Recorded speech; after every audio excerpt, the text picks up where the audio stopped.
Hey guys, what is up? Lefty back here again, and thanks for checking out the video. So today we're going to do a quick little look at the Geissele Super Duty Blemula. So let's get right into it.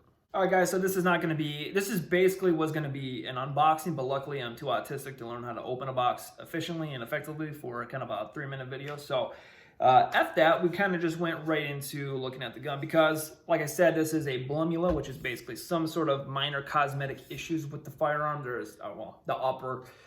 There is no issues for fucking performance or anything like that, if I can find my words. So this is actually not my gun as well, because obviously if you've been a fan of the channel, you know that buying firearms right now is kind of a foolish errand. At least for me, not for other people across the screen, obviously. So anyway, let's kind of jump right into it. So this, again, this is not mine. I'm actually building this. Did come as a stripped upper. 14.5, so we do get the muzzle device pinned and welded, but obviously there is no bolt carrier and there is no charging handle. So for this, I paid just about, well, I didn't pay.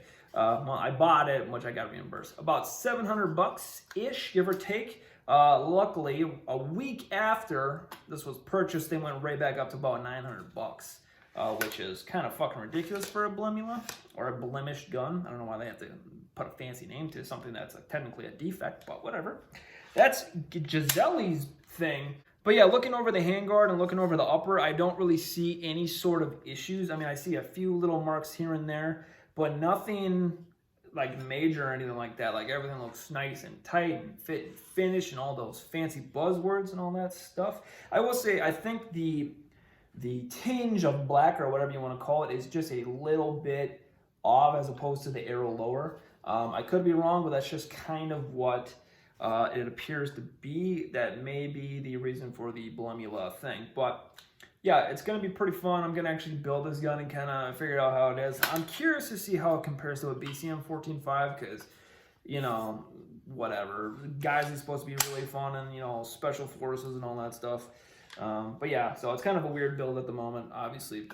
And it's got like a Magpul SLK stock, which is probably one of the worst and like best stocks at the same time. Or it's not like the best stock, but it's a good and like a bad stock at the same time. I don't know. Like I kind of like it, but I also don't like that there's no like QD points or really anything about it, but it's minimalist, so it's kind of fun, so I don't know. But anyway, enough rambling about this. This thing looks pretty fun, and I am excited to kind of get it built out for my buddy, and then, yeah, see how she shoots and kind of report back to you when I do, which probably will be for about a year to get enough rounds for this thing. So anyway, I'll be making some videos kind of up to date, but yeah, if you guys are in the mood for a spicy AR like a Geissele, and then you know, you got about $900 now, unfortunately, to kind of drop on it. I mean, so far, nothing wrong with it, obviously, and maybe just a little bit of the roll mark. I don't know. The roll mark's a little bit odd on the rail, and maybe that be a cause for calling it a Blemula. I have no fucking idea.